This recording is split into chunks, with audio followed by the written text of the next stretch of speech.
अस्सलाम वालेकुम dear students, कैसे हैं आप? उम्मीद है everyone is doing great, nice and fine by the grace of God almighty. Well, आज हम गेम को और आगे बढ़ाएंगे और इम्पॉर्टेंट क्वेश्चंस की बात चल रही है। और आज लेसन नंबर 5, 6 और 7 यानी कि द सर्मन एट बनारस, उसके बाद पापाचीज मौत और उसके बाद द मर्चेंट ऑफ वेनिस। इन तीन चीज़ों पे आज बात होगी। और जो एक्सपेक्टेड क्वेश्चंस इनके हैं, जो मुझे लगता है कि इन क्वेश्चंस की प्रिपरेशन आपके साथ होनी चाहिए, उन क्वेश्चंस को हम आज डिस्कस करते हैं। तो उम्मीद है कि आप फुलेस्ट कंसंट्रेशन के साथ आज मेरे साथ जुड़ेंगे इस सेशन के लिए। आपको पता है कि क्लास में भी मैंने बोला है कि one of my most favourite lessons that I have ever had the privilege to learn, read, study and teach is the sermon at Banaras। और इस स्टोरी में जो कीज़ा गोटामी के कैरेक्टर पे मबनी है, और हम देखते हैं कि what is the lesson that actually Kiza Gotami gets out of that painful experience. You have read it that Kiza Gotami had only one son and that son died, and then she got crazy, she got wild, she got absolutely out of her mind, and she was in pain. She was suffering from the thorns of tragedy. She cried, she mourned, and she did all sorts of things, and she went from house to house, person to person, please give me medicine that can cure my dead son. But then everyone pitied her and said there is not a possibility of bringing back those who go to the house of death। उन लोगों को वापस आने की कोई भी possibility नहीं होती है जो इस दुनिया से चले जाते हैं। सोलमुच्छ इवान मगर गुलमुच्छ ने Ivan, that is what they wanted to tell Kiza Gotami, but then she wanted something, and one person directed her to the Buddha, and Buddha got in a very intelligent way, she got Kiza Gotami to arrive at one bitter reality of life, and that is how should we be selfless in grief। हमें मातम में, परेशानी में, मुसीबत में कैसे selflessness का मुजाहरा करना चाहिए, कैसे हम बहुत ही ज़्यादा सबमिसिव नेचर में ऊपर वाले के सामने, उसके फैसलों के सामने तवक्कुल करके हम कैसे जो है सेल्फिश नहीं बल्कि सेल्फलेस होके किसी भी चीज़ को दुनिया में सब्र के साथ, तहम्मुल के साथ बर्दाश्त कर सकते हैं। सो ये सेल्फलेसनेस जो वर्ड है, that is what cot my attention. And normally one is selfishness and another is selflessness. और जो कीज़ा गोटामी थी, she was selfish in her grief. Why was she selfish in her grief? क्योंकि Kiza Gotami believed that this tragedy has befallen on her only. She is the only unfortunate woman on the planet who has lost her son. But उसने जब उन mustard seeds को लाने की कोशिश की जो बुद्धा ने उनको बोला था लाने के लिए, एंड उसके बाद उन मस्टर्ड सीड्स के बारे में जब उनने इंक्वायरी की तो वहाँ से क्या आंसर मिला? आंसर ये मिला, अर्श करत आप ले जाओ, आप खुशी से वो ले जाओ। लेकिन when Kiza Gotami inquired of those people, please tell me, has anyone died in your family? Has anyone lost his life in your family? And the answer was painfully pathetic and pathetically painful. Please do not remind us of our grief। हमें उस गम के कांटों को मुश्किल से हमने अपने दिल से निकाला है, उस चुभन को हम बर्दाश्त कर रहे हैं, लेकिन हमें मेहरबानी करके उन ज़ख्मों को हवा मत दो जो उन लोगों के जाने से हमारे दिल पे, हमारी जान पे, हमारे दिमाग पे लगे हैं। उन वुंड्स को आप हवा मत दो, उन जख्मों को हवा मत दो। The living are few, the dead are many. कितने सारे चहीते लोग, किसी का बेटा, किसी की माँ, किसी का बाप, किसी की बहन, किसी का इकलौता बेटा, किसी का जो है कोई रिश्तेदार, हर कोई चला गया और उसके बाद हमें गम दे के चला गया. सो कीजा गुटामी स्लोली एंड स्टेडीली रियलाइज, थकी मांदी जब वो एक जगह बैठी तो उसने देखा, उसने what did she see, she saw the what's called the light flickering there and then it is getting off, it's getting switched off, it's getting on, as we see at the signal post. Light जो है वो आती है, बंद होती है, आती है, बंद होती है. हस्ती अपनी हुबाब की सी है, ये नुमाइश शराब की सी है. यही जिंदगी है, यही जिंदगी है. सब कहाँ कुछ लाल गुल में नुमाया हो गई, खाक में क्या सूरतें थी कि पिन्हा हो गई. तो कितने कितने खूबसूरत चेहरे, कितने बड़े बड़े धुरंधर, कितने बड़े बड़े सिकंदर जो है वो इस वक्त ज़मीन के साथ लथपथ, वो इस वक्त मिलिया मेट मिट्टी के साथ हो चुके हैं. तभी हम बोलते हैं कफन के जेब नहीं होते. तभी हम बोलते हैं कि मौत जो है, it's not a respecter of anyone. Death is no respecter of any person in this world. Everyone who is born must die. और याद रखें, गुमान गुमंड करना दुनिया में, ये बोलना कि नहीं जी ये मिन्नत में रख रहा हूं इस धरती पे कि मैं चल रहा हूं, लेकिन किसी इंसान को पता नहीं कि इन पाँव के नीचे जो मिट्टी है, उस मिट्टी के नीचे कितने बड़े बड़े सूरमा, बड़े बड़े बादशाह, बड़े बड़े सिकंदर, बड़े डॉक्टर, बड़े इंजीनियर, बड़े पैसे वाले, बड़े अमीर, बड़े बड़े सौदागर जो है वो इस मिट्टी की जीनत बने हुए हैं. And they are becoming the food for microorganisms. तभी हम बोलते हैं इंसान है वही जो समझे कि मैं क्या हूं. कहने को तो फिरौन भी कहता था कि खुदा हूं. The tallest buildings rise from the ground. If you want to see how tall you are, look down. Being down to the earth is the key. तभी कीजा गोटामी को समझ आ गया कि सेल्फिशनेस नहीं चलेगी, मेरी खुदगर्जी नहीं चलेगी. ये तीर गम का जो है ये सिर्फ मेरे दिल में नहीं चुभा है. कितनी माएँ ऐसी है जिन्होंने अपने इकलौते बेटे खोए. सो ये मैसेज जो है, being selfishness is in grief, that is very important for you to understand in the light of the lesson.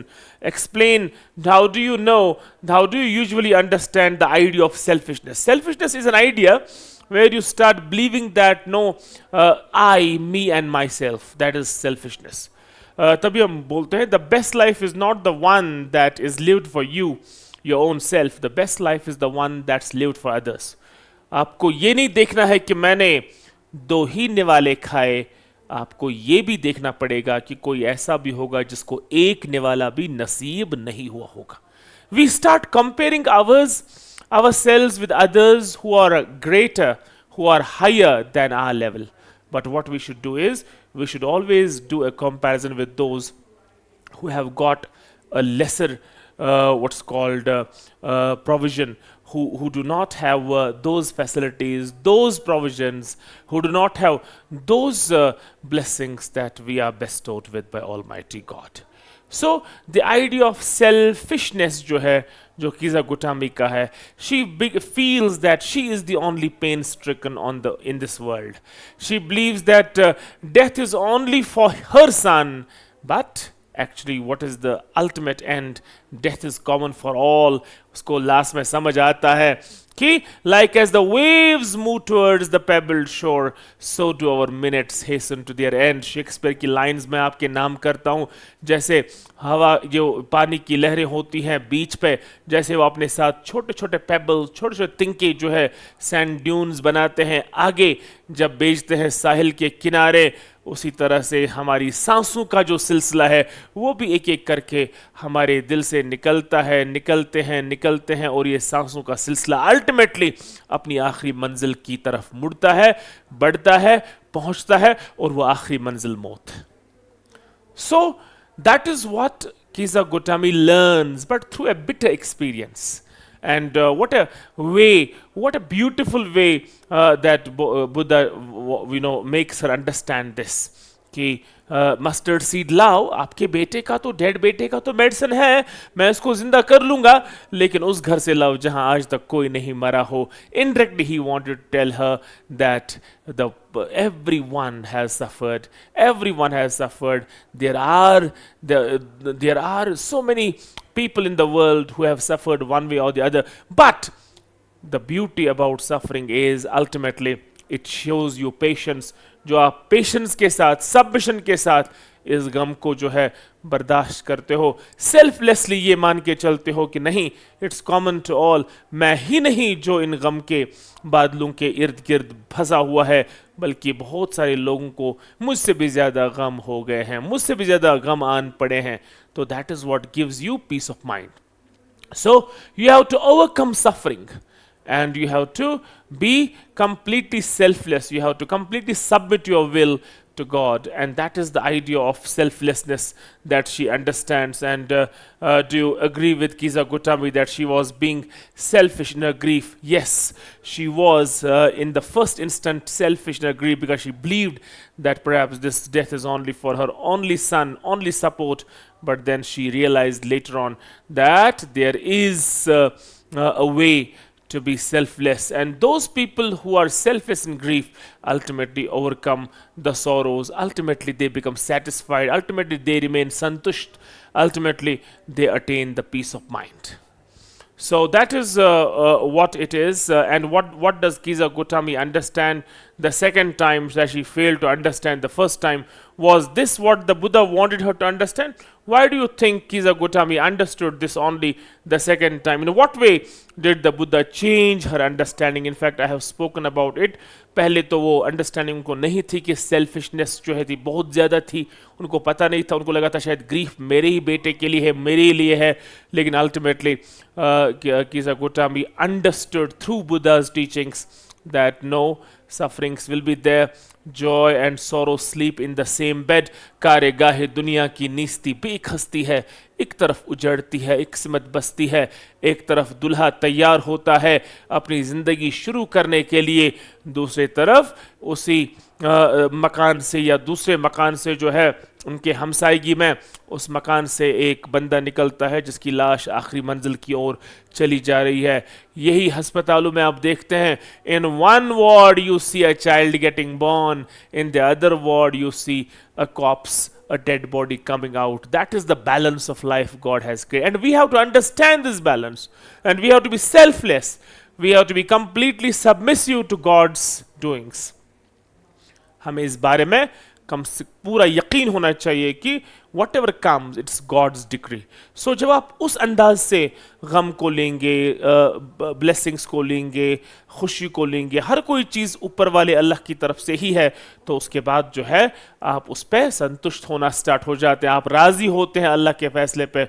और जब आप राज़ी होते हैं उसके बाद वो गम जो है आप उसको ओवरकम करते हैं. खलिश तो रहती है लेकिन आप में सब्र का मादा पैदा हो जाता है. सो इस अंडरस्टैंडिंग को चेंज किया बुद्धा की टीचिंग्स ने, जब उन्होंने उसको बोला कि आप मस्टर्ड सीड लाओ, और उसके बाद जब वो थकी मांदी चली गई उसको पता चला कि नहीं, एक अलग परसेप्शन है जो मुझे लेना चाहिए. Death is common to all, and if I have attained patience, if I have submitted myself to God's will, then ultimately it means that I have overcome that sorrow, overcome that grief. मुझे लगता है कि इस पस मंज़र में आपको sermon eight Banaras पढ़ना चाहिए, किसा गोटामी की पूरी कहानी, उसके बाद what are the teachings. In fact there is an 8-fold वो ट्रूथ भी जो है जो बुद्धास की टीचिंग में है, दैट 8-fold पाथ जो बताते हैं, उनको भी आप लेसन के ज़रिए से पढ़ सकते हैं, जहन में रखें. लेकिन क्वेश्चन जो मुझे लगता है आ जाएगा, कीज़ा गोटामी पे ही क्वेश्चन आ जाएगा कि उनकी अंडरस्टैंडिंग कैसे चेंज हो गई from selfishness to selflessness. That will be an important question for examination. And now we talk of Pappachi and Mammachi. In fact Pappachi's मौत की हम बात करेंगे, और इसमें मैं समझता हूँ सबसे इम्पॉर्टेंट है ये दो कैरेक्टर्स. पापाची और मामाची का कैरेक्टर जो है बड़ा इम्पॉर्टेंट है, और ख़ासकर मामाची का रोल जो इसमें है वो एक इंडिपेंडेंट और एक रेजिलियंट वूमन जो है आप देखते हैं. You see her as an independent woman. How do you see her as an independent woman? मैं तो स्टोरी में नहीं जाऊंगा, आपको पता है अरुंधति रॉय की God of small things novel, उससे एक्सट्रैक्ट लिया गया है पापाची's मौत. And why did Papachi get a setback in his life? Why did Papachi have a very irritable temper? उसका भी एक रीज़न था, and that reason all of you know. Reason ये था कि जो मौत उनने डिस्कवर किया था, unfortunately the taxonomic department did not recognize that as a new discovery. तो टेक्सोनोमिक डिपार्टमेंट ने कहा कि नहीं जी, ये पुरानी ही एक स्पीशीज है, उसी की एक स्लाइटली डाइवर्स फॉर्म है, बाकी कोई नई चीज नहीं है। तो उसके बाद जो पापा जी के जो जूनियर थे, जब वो बन गए वहाँ पे एंटोमोलॉजी डिपार्टमेंट के डायरेक्टर, तो वहाँ पे क्या हुआ, व्हाट हैपेंड, अचानक से वो मौत जो है उसको एक नई डिस्कवरी माना गया, और उसी मौत के लिए जो सम्मानित किया गया, जो क्रेडिट मिला, वो मिला उस इंसान को जो पापा जी के जूनियर थे। And this is something which Papa ji did not bear. He really felt very sad about it, and obviously जब आप मेहनत करते हैं, आपको रिवॉर्ड नहीं मिलता है, और उसके बाद आपके उस जूनियर को मिलता है जो आप समझते थे कि he is no match for your capability, तो उसके बाद थोड़ा जहन जो है वो डिस्टर्ब हो जाता है। तो पापा जी का जो वो सेटबैक था, जो उनको एक शॉक मिला लाइफ का, that impacted his personal life. और उस पर्सनल लाइफ में जो हैपनिंग्स हो गई, पापा जी के इरिटेबल टेम्पर की वजह से जो परेशानियां घर में आ गई, उन परेशानियों का सबसे ज़्यादा खुमियाजा अगर भुगता, तो वो भुगता मामा जी ने। मामा जी ऑलरेडी बहुत ही छोटी थी जब एज कंपैरिजन किया जाए। तो अरुंधति रॉय ने मुख्तलिफ इश्यूज़ को हाईलाइट करने की कोशिश की है कि कैसे हिंदुस्तानी नारियां जो, हिंदुस्तानी औरतें जो हैं, कैसे वो सफ़र करती हैं, और silently how do they suffer. That is what she has tried to portray the status of the women in Indian society, and also how Mammachi turns out to be a loyal and a resilient woman. वो कैसे इन मुश्किलात का मुकाबला करती है। मुझको हालात की सूली पे चढ़ाने वालों, मैंने हर हाल में जीने की कसम खाई है। तो वो कैसे हर हाल में जीती हैं। इनफैक्ट लेसन के एतबार से देखा जाए तो मामाची इज बीटन ऑल्सो बाय पापा जी। सिर्फ फ्रीक्वेंसी जो है वो बीटिंग्स की चेंज होती है, अदरवाइज इंटरमिटेंटली मामाची को मार खानी पड़ती है, फिजिकल असॉल्ट लेना पड़ता है पापाची का। और ना सिर्फ वो, बल्कि Pappachi does not like Mamachi's working. In fact, we know that Mamachi made those famous banana jam and mango pickle. अगर आप देखें तो वो उनसे बहुत ही ज़्यादा मेहनत करके वो बनाती थी, and then she would have those mounds of spices around, वो पाउडर जो मसाले स्पाइस इर्द गिर्द जब वो होते तो पापा जी वहाँ से राउंड करके आ जाते, और उसके बाद बिल्कुल एक बेरुखी के साथ he would feel that he has nothing doing with that. Indirectly he wanted to give a sense to Mamachi that I hate your work, what are you doing, you are no match for me. In fact Pappachi retirement के बाद ज़्यादा अजीब गरीब feel कर गए, लेकिन उसके बाद भी कुछ आदतें जो उनकी थी वो वैसी की वैसी ही रहीं। उसके बाद वो 3 पीस सूट में निकलना, अपनी वो प्लाईमाउथ कार में घूमना, और उसके बाद शीशे उसके बंद करना। एक ठाठ बाट वाला इंसान जो है पापाची को हम देखते हैं, लेकिन at the same time he doesn't want that Mammachi stage even one step ahead of him. तो वो जो अनापरस्ती है, वो जो ईगोइस्टिक नेचर पापाची का है, जो आप इस लिस्ट में देख सकते हैं, we do not appreciate that, as if Mammachi was a nothing woman, as if Mammachi was what's called she was a worthless woman, but that was not the case. We are having all the respect and love for Mamachi. How does she handle everything? In fact, पापाची एक बार मार रहे होते हैं तो वहाँ से Chaco आया होता है from Rhodes college after rowing होती है, वो बोट रोइंग जो होती है, बोट चलाने के लिए जो चप्पू होते हैं, रोज होते हैं, उसके बाद there is a race that's called rowing. तो उसके मसल्स खतरनाक होते हैं। तो एक बार पापाची फ्लावर वाज से मारना चाहते हैं मामाची को, तो जो चैको है, he holds Pappachi's hand and twist it behind his back and tells him I don't want to see this again, ये मैं बर्दाश्त नहीं करूंगा। तब से पापाची मामाची के साथ बिल्कुल बात नहीं करते, वो भी मरते दम तक। सिर्फ छोटे बच्चों को कचू मारिया उनको बोलते हैं वो लाओ ये लाओ, लेकिन मामाची को कभी वो अपने पास बुला के कोई बात सीधे नहीं बोलते। लेकिन मामाची, she ensures that the family runs well, she earns something, and she earns not only name and fame but she also earns money.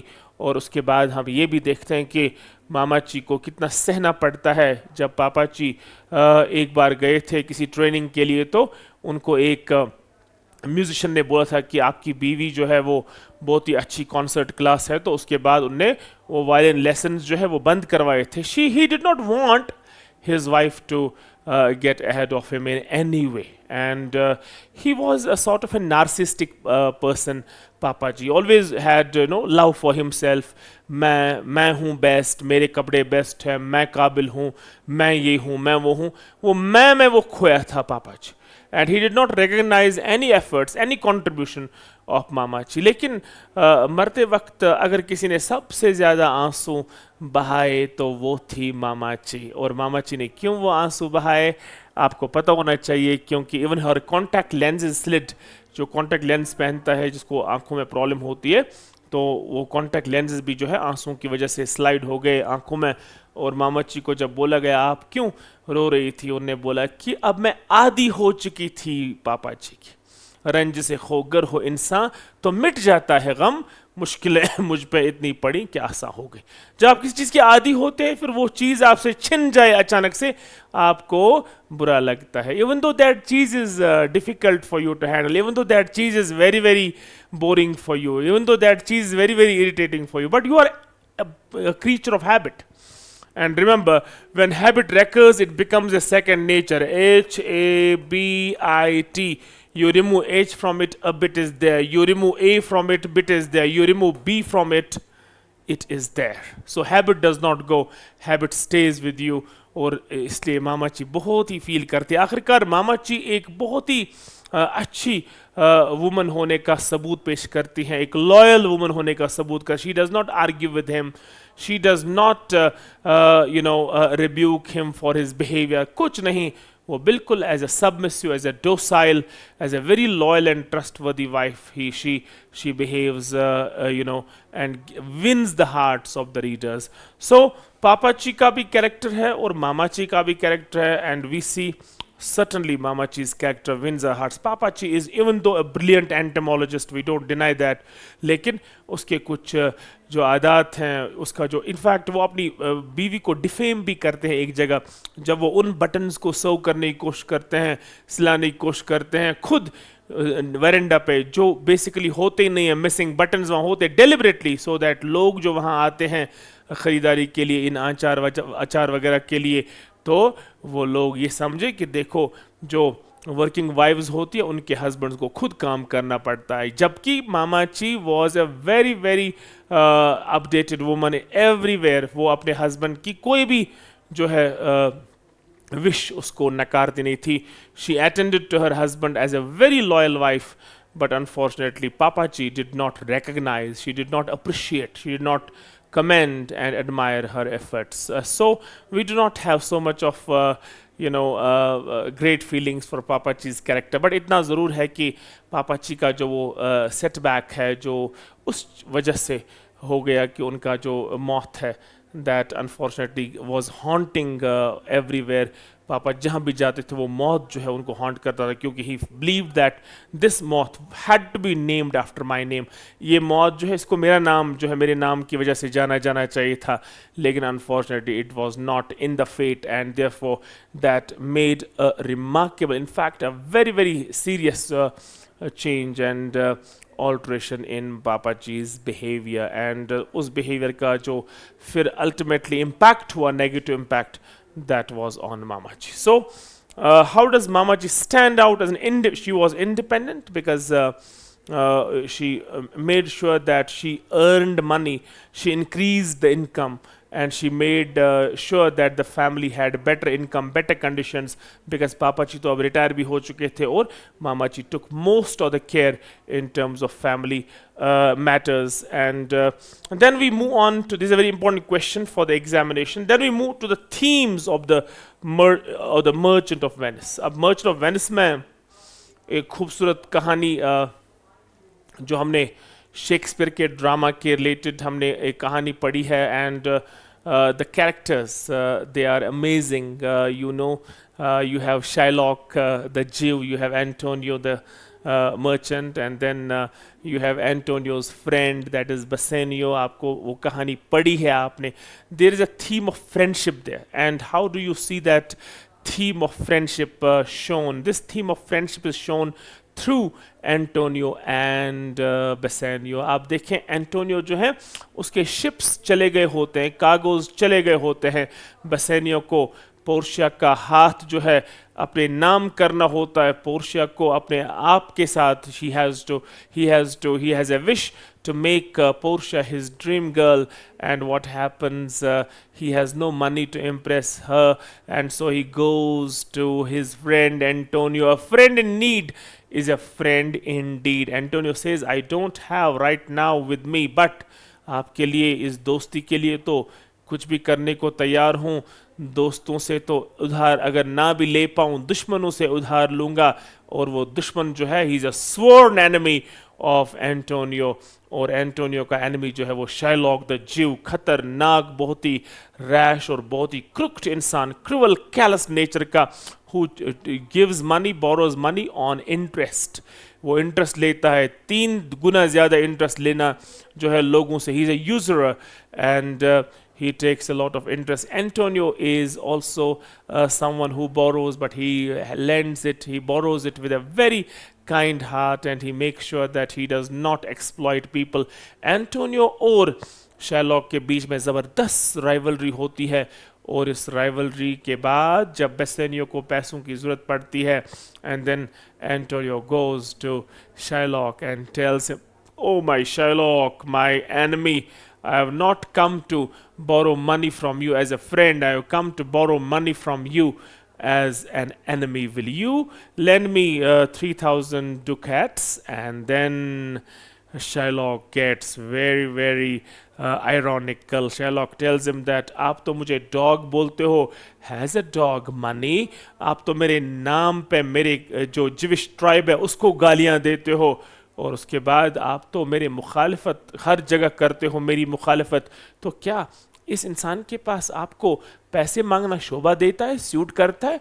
आप एक दुश्मन के पास आए हो, आप तो मेरा नाम जो है थूक के साथ भी नहीं लेना पसंद करते हो, और उसके बाद आप बोलते हो कि आप मुझे पैसे दो. चलो कोई बात नहीं, क्योंकि शाइलॉक को पता है कि मुझे इससे बदला लेना है, और बदला लेने के लिए उसको लगता है कि ये अपॉर्चुनिटी सबसे बड़ी अपॉर्चुनिटी है. तो यहाँ पे हम देखने वाले हैं कि एक तो थीम ऑफ फ्रेंडशिप जो यहाँ पे है, जो फ्रेंडशिप का थीम